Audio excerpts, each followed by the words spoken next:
So Corey, that's by far the most fired up we've ever seen you. We didn't get a chance to hear your post-fight speech. What was going through your mind right after that win? I mean, I did exactly what I wanted to do. You know, I was, with the build-up played out perfect. You know, I talked to my brother the other day, and he told me when you go out there, I know you hurting, bro, because I'm hurting for you. You know, you got this be your 14th fight, and I'm sitting here watching the media, hearing what the people say, and it's kind of crazy because you beat the top guys and they still disrespect you. They give you no love, and it hurts because you my little brother. I know how hard you worked your whole life and stuff like this, and the disrespect. And he told me straight up, you need to go out there, say, if you can get him to ground and pound. If not, you can get it through the 815 pass. Let him feel your hurt with them knuckles. I don't think nothing else. Me and my coaches, we knew we the best in the light heavyweight division. You know, people don't realize I started this with 3 fights. I came here from 3 fights, Ultimate Fighter won it, I'm here. Here we are, 17, 18 fights later, I'm still standing. So the post-fight was pretty much just telling him there's levels to this, man. I said it in a more of a tired tone and disrespectful way, but pretty much what I told him is levels. Build your way up.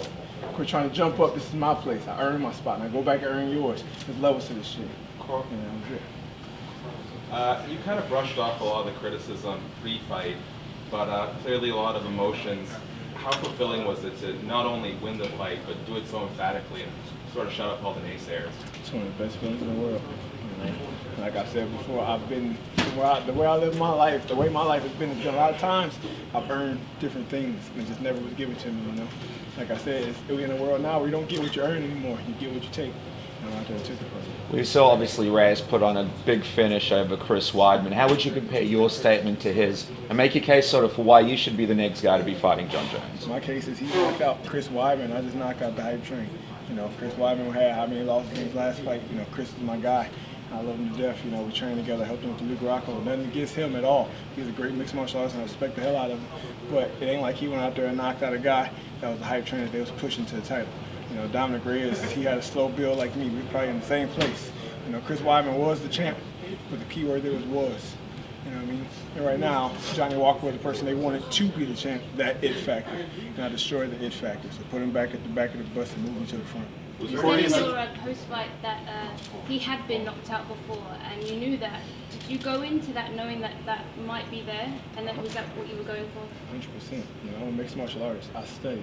A lot of people don't. They see his last fight and they go, oh my God, he did this. And I fell into that trap before against Jimmy Man. And I knew I couldn't do that. You got to go back, do your research, find out people's weaknesses. And I studied deeply. You know, when he came into the UFC from Contender, I started following, looking up his stuff, realizing I knew right then, oh, my dude got knocked out with the right hand early. And again, overhand right when he got knocked out twice in the fight. He got up and got knocked out again. And actually a buddy of mine, Carl, and his wife Natalie, when I went to their house to set up a tree stand, she was like, just remember, he's been knocked out with the right hand. Your right hand will put him to sleep. This was like a month ago. And I told her, we already planned on it. We're going to set it up the right way. If we get the takedown, we're going to ground and pound. If not, we know the right hand will be there. So I went in there with my mixed martial arts skills and an open mind and focused on the chin. Was there anything that Johnny Walker did or said, you know, leading up to a fight that irritated you or made you feel disrespected? Yeah. Everything. And his presence, him being here. And I'm dead serious. Y'all laughing. It's not, you don't see a smile on my face. You know, I've been here, like I said, I earned my stripes. And the fact he come in damn, doing the worm. And the fact in the face-off in the media, he still did the little fake trip coming up the stairs and could risk hurting himself and fuck up my money. I had to prove that was a problem. Don't do that. We serious. This is business. It's levels. Be a professional. You know, I gotta apologize. Like I said, I wasn't too professional with my post screaming and all that. But you gotta think, with all the tension I had, like my brother said, I'm hurting. You know, I sit at home with my wife and my kid, and we see the stuff come on the media, and you hear all the stuff about the title challenge, title this, title that, and you read it, and my name is nowhere to be found. And I'm the only one in the top 10 in the division that knocked or beat top 5 guys multiple times. I fought 14 fights. Every fight but one has been a ranked opponent. And I'm the only person that wasn't in the fucking talk. It hurts. So I went out there, I had to hurt him. Have you seen what John Jones has tweeted recently? Well, you asked. I'm gonna let him ask. Sorry, you already went. Let me see what you said. Sorry, I was just gonna say. I know you mentioned that you were a bit more fired up out there, and now you've sort of calmed down a little bit. Is there a part of you that sort of regrets the showboating to Johnny, or based on what you said, do you sort of stand by it? I don't regret what I said, but I regret the way I did. I should have been more professional. I've been here. You know, I told myself a bunch of times, no matter what happens, I'm gonna act like you've been there. And I apologize not just to Johnny, but to my family, to my fans, and to all my coaches that taught me better than that growing up. You don't do that. You be respectful, you shake a man's hand, and you act like you've been there. Be a good sport. And kind of on that same note, you're talking about his antics. Do you feel like he overlooked you in this fight at all? 100%. We all did. Overdid it. Glover told me after the fight, he said, I got to give it to you, man. I took the fight, but I thought there was no way you could beat me. And that's the problem. They keep looking past me. Like I said, let them. People are like, oh, you mentioned Corey's name, this is this. And I inbox them like, shh, don't say my name. Let them sleep on me because beef strikes most when you don't expect it. Now, what was you saying? So he said so much for the early Christmas present. What do you think about that? And what do you think? I know what he wanted. He thought he was going to hope he can get a fight in December. I'm pretty sure that's what he means, December 14th. But you had a chance to fight me when I wanted to, so now you're going to wait. And, you know, I made my statement. My name is going to be hot. It's like you strike when the iron's hot. I'm hot right now. You can't say I'm not. So it's my terms, you know. I know you're the champ. I got things I want to do, things I've got to handle, and I'll be ready. I'm still going to be training. Don't worry. But when the time comes and we negotiate this contract, whatever it is, we'll set the date and we're going to dance. Because Dana White told TMZ that they're looking at this Reyes fight. Will you guys be going to Dana White after this and trying to get the conversation started right away, trying to get in there before they sort of book this Reyes thing? Because it looks like they're targeting it already. I'll leave that to my managers. You know, if they want to give it to Reyes and they want to go in December, that's fine. I'll fight the winner when I'm ready. Corey, last month in an interview with The Athletic, you said that this was an opportunity to say fuck you to the UFC. I'm assuming you feel pretty vindicated. You know, you derailed the hype train, as you said. What happens if they continue to overlook you and they give it to Reyes and then they look for another contender instead of yourself? Release it. If you don't want to give me what I've earned, let me go. I'm hot. I prove my worth. I'll go somewhere where somebody's going to respect me. You know, that's the thing. A lot of people feel like you need the UFC. I don't want to speak out when the shit happened with John Jones at 232. There's a reason why I spoke out. I don't need the UFC. I love being here. Don't get me wrong. I love this. I love my job. I love the opportunity to inspire and go around the world and do that. I've never been a person to depend on somebody for what I need. You know, if I got to go back to working 9 to 5, I'll do it. I'll make sure my family eat. But if I'm out here proving myself, I'm doing what you want. I just did exactly what you want. Knockouts and excitement. Tell me they're not exciting. I did that. So they still not giving me my worth. Let me go. I'll go somewhere else. You talked about your family. This is your first fight with your son being born. What does that mean to go back home to him with a victory? That's the best feeling in the world.